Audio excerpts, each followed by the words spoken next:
বলো মা কথা বলো রে আমার জলম দুখুনি মা ওই যে রোজা থাকা অবস্থায় ঘুমায় গেছে রে আমার মা আজও ঘুমায় গেছে তাল পুকুরিয়া কবরস্থানে ঘুমায় আছে রে আমার মতো কার মা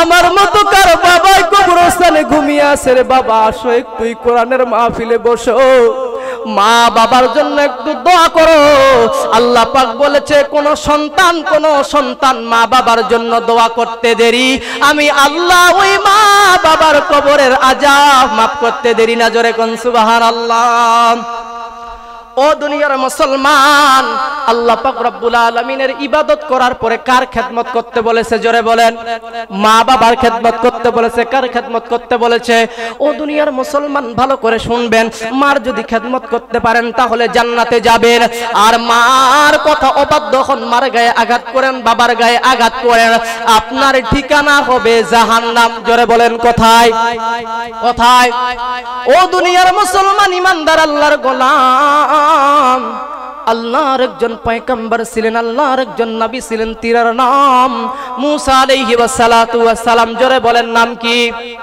জোরে বলেন নাম কি মুসা আলাইহি ওয়াসসালাতু ওয়াসসালাম আল্লাহর সঙ্গে দিদার করতেছে আল্লাহর সঙ্গে কথা বলতেছে আল্লাহর সঙ্গে দিদার করতে করতে আল্লাহর সঙ্গে কথা বলতে বলতে মুসা আলাইহিস সালাতু ওয়াস সালাম আমার আল্লাহকে ডাক দিয়া বলতেছে মালিক গো ও রব্বে কারীম আল্লাহ আমি মুসার সঙ্গে কে জান্নাতে যাবে আমি মুসার সঙ্গে কে জান্নাতে যাবে আমি মুসার সঙ্গে কে জান্নাতে যাবে আমার আল্লাহ পাক রব্বুল আলামিন ডাক দিয়া বলতেছে মুসা তোমার সঙ্গে একজন কসাই জান্নাতে যাবে চিৎকার দিয়ে জোরে বলেন সুবহানাল্লাহ মুসা ডাক দিয়া বলতেছে মালিক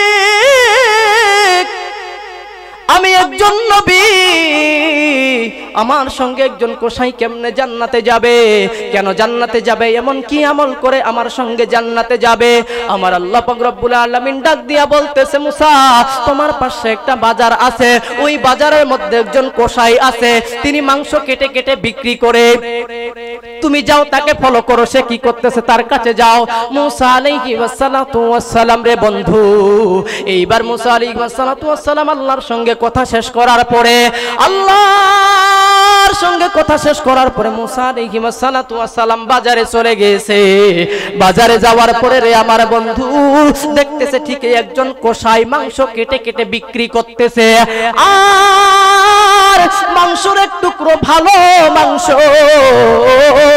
কেটে আলাদা করে পলিথিনের মধ্যে রাখলো আলাদা করে যখন পলিথিনের মধ্যে রাখলো রে বাবা মাংস কেটে কেটে কেটে কেটে বিক্রি করা শেষ করলো মাংস কেটে যখন বিক্রি করা শেষ করলো শেষ করার পরে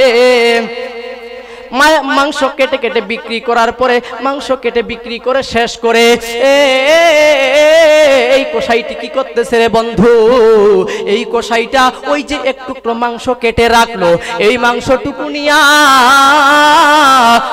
ওই কসাইটা বাড়ির দিকে রওনা হয়ে গেল মুসা আলাইহিস সালাতু ওয়াস সালাম কসাইয়ের পিছনে পিছনে পিছনে পিছনে রওনা হয়ে গেল কসাই বাড়ির মধ্যে চলে গেল তেমন কোনো ভালো একটা ঘর নাই খাজুর পাতার চাটই দিয়ে একটা ঘেরা বেড়া দিয়ে একটা ঘর এই ঘরের মধ্যে একজন বৃদ্ধ মহিলা সামগুলো খুশকো খুশকো এ বন্ধুরে মাথার চুলগুলো এলোমেলো প্লিজ দিলটা একটু নরম করে দিবা রে বাবা এ বন্ধুরা দিলটা নরম করে দিবা এ পর্দার আড়ালের মা বোনেরা প্লিজ রে মা একটু ভালো করে শোনো রে মা এই কসাইটা কি করলেন ওই ঘরের ভিতরে ওই মহিলাটার কাছে ওই বৃদ্ধ মহিলাটার কাছে গেল ওই বৃদ্ধ মহিলার কাছে যাওয়ার পরে দেখতেছে বৃদ্ধ মহিলার চোখ দিয়ে টপ টপ করে পানি পড়তেছে আর বৃদ্ধ মহিলা ডাক দিয়ে বলতেছে বাবা এতক্ষণে তুমি আসলা রে বাবা এতক্ষণে তুমি আসলা কসাইটা মার পা দুইটা জোড়াইয়া ধরছে রে বন্ধু মা পা দুইটা জোড়াইয়া ধরতে বলতেছে মা মাংস বিক্রি করতে করতে আমার দেরি হয়ে গেছে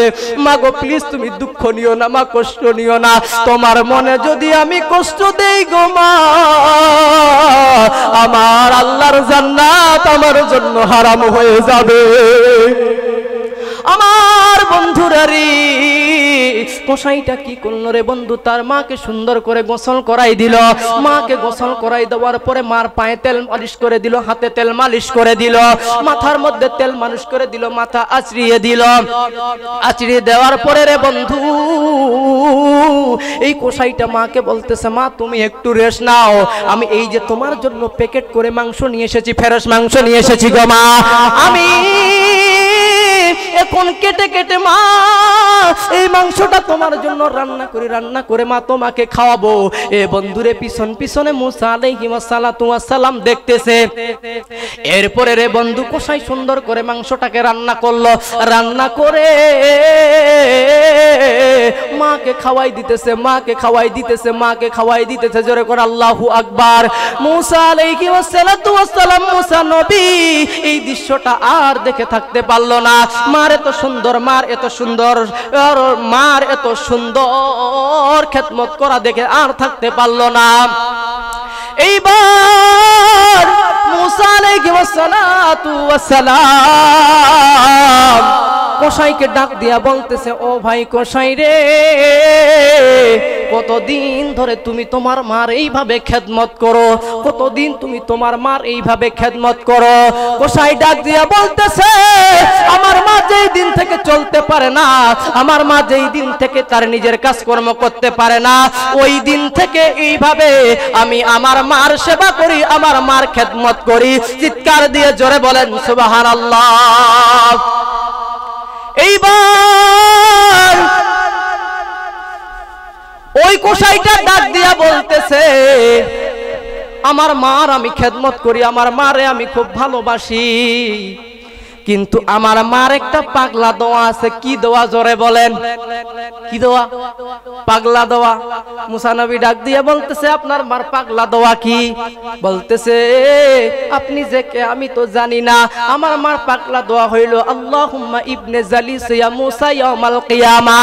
এর অর্থ হইল, গো আল্লাহ, আমার সন্তান আমার এত সুন্দর খেদমত করে, ভালো ব্যবহার করে, আল্লাহ আমার দোয়া হইল আমি মার যে আমার সন্তান খেদমত করে, এর খাতিরে তুমি আমার সন্তানকে মৃত্যুর আগে মুসা নবীর সঙ্গে সাক্ষাৎ করাই দিও, আর মারা মরে যাওয়ার পরে আমার সন্তানকে মুসা নবীর সঙ্গে জান্নাতে দিও। জোরে বলেন সুবহানাল্লাহ।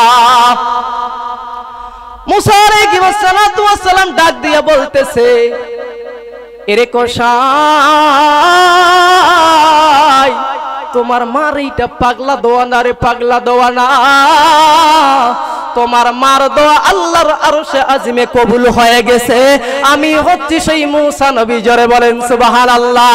আল্লাহর সঙ্গে কথা বলতে গিয়েছিলাম, আমার আল্লাহ বলেছে আমি মুসার সঙ্গে নাকি জান্নাতে একজন কসাই যাবে, আর সেই কসাই হলে তুমি তোমার মার খেদমত করার কারণে। চিৎকার দিয়ে জোরে বলেন সুবহানাল্লাহ। মার খেদমত করার দরকার আছে কিনা বাবা বলেন তো? মাকে যুবক তুমি গালি দিয়েছো, মার কাছে ক্ষমা নাও।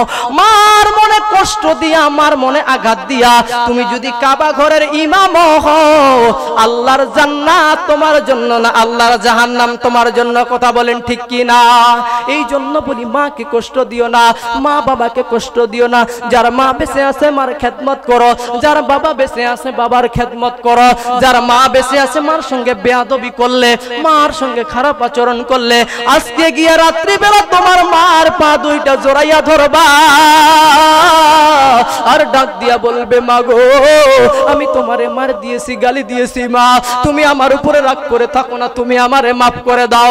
আমার বিশ্বাস রে মুসলমান যুবক ভাইরা, আমার আল্লাহ পাক রব্বুল আলামিন অবশ্যই অবশ্যই তোমার তোমার মায়ের মনে রহম দিয়া তোমার মা তোমারে মাফ করে দিবে। জোরে বলেন সুবহানাল্লাহ। মার দোয়াও কবুল, মার বর দোয়াও কবুল, মার বর দোয়া কবুল রে মুসলমান। এরে বন্ধু, মার সঙ্গে একটা ছেলে খারাপ ব্যবহার করেছিল।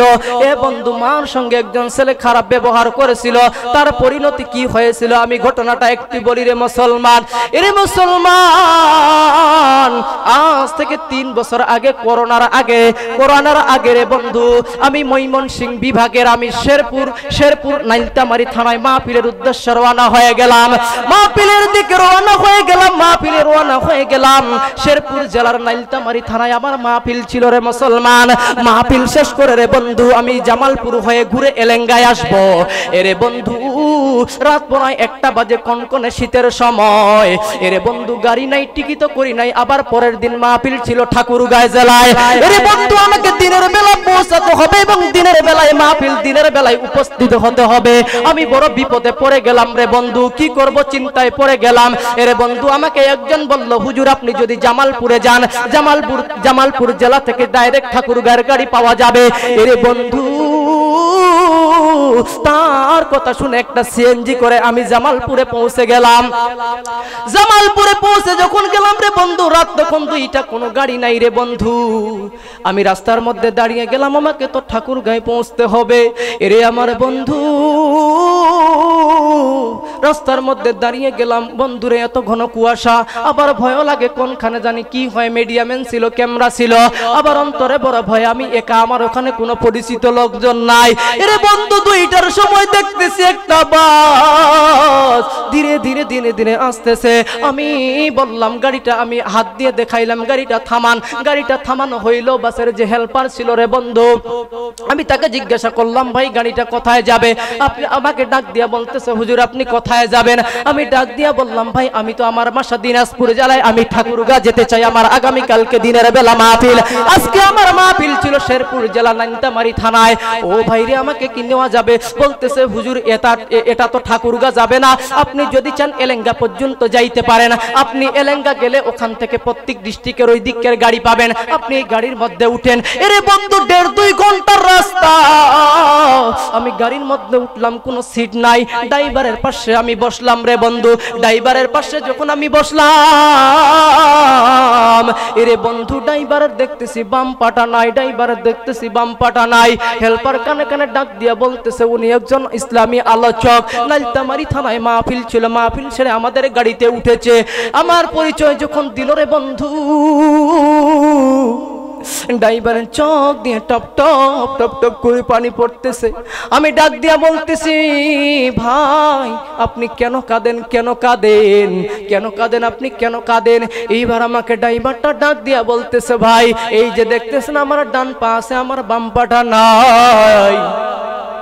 আমার ডান পা আছে, আমার বাম পা নাই। কেন জানেন? আমি যখন বললাম কেন আপনি বলেন, আমি একটু শুনবো। আমাকে এই ড্রাইভার চোখের পানি ছেড়ে ডাক দিয়া বলতেছে, ভাইয়া গো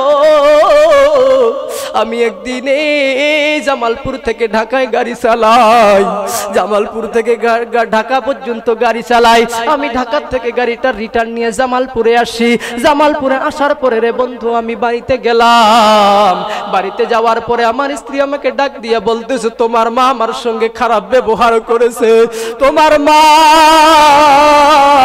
আমার সঙ্গে বাজে ব্যবহার করেছে, তোমার মার বিচার করতে হবে।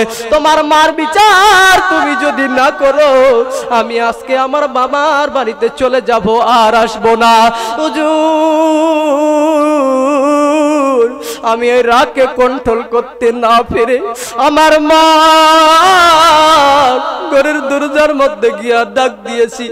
আমার মা যখন বের হয়ে আসে, এই ডান বাম পাটা দিয়া আমার মারে মঞ্জুরে লাথি মারছি।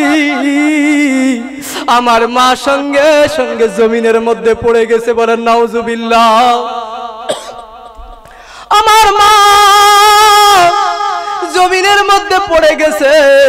আমার মা আমারে বদও দেই নাই, গালিও দেই নাই, প্লিজ দিলটা নরম করে দাও রে বাবা। এইবার শুধু মা ডাক দিয়া বলতেছে, সন্তান তুই কি করলি রে? তোর জন্মদাতা মারে তুই লাথি মারলি। ওরে বন্ধু কোন মারে লাথি মারলি? যেই মা তোমার 10 দিন গর্ভে রাখছে রে, 10 মাস 10 দিন গর্ভে লাগছে। কেমনে তুমি এই মারে লাথি মারলা রে মুসলমান? কেমনে মার সঙ্গে খারাপ আচরণ করো? কারণ তোমার অসুখ হলে তোমার মাই তোমার খেদমত করে, কথা বলেন ঠিক কিনা? তোমার জন্য তোমার মা সব সময় কাঁদে, কথা বলেন ঠিক কিনা? ওরে বাঁয়ের কান্দন জামদ জীবন, 2-4 মাস বইনের কান্দন রে, অনেক ঘরের পরিবারের কান্দন কয়েকদিন পর থাকে না। দুঃখের দরদি আমার জনম দুঃখী মা, গর্ভধারিণী মা, জনম দুঃখুনি মা। দুঃখের দরদি আমার জনম দুঃখী মা। ওরে মায়ের কান্দন যাবত জীবন, 2-4 মাস বোনের কান্দন রে। ওরে ঘরের পরিবারের কান্দন কয়েকদিন পর থাকে না। দুঃখের দরদি আমার জনম দুঃখী মা, গর্ভধারিণী মা, জনম দুঃখুনি মা। দুঃখের দরদি আমার জনম দুঃখী মা। ওরে ছোট কালে তোমার অসুখ হলে আরে মায় মালিকের দরবারে কান্দিয়া বলে রে, আমায় তুমি লাও গো আল্লাহ, সন্তান দে দাও বাঁচাইয়া। দুঃখের দরদি আমার জনম দুঃখী মা, দুঃখের দরদি আমার জনম দুঃখী মা। এই আরিফ হোসেন বিরলি ভেবে বলে আরে জান্নাত মায়ের পায়ের তলে রে। ওই আরিফ হোসেন বিরলি ভেবে বলে জান্নাত মায়ের পায়ের তলে রে।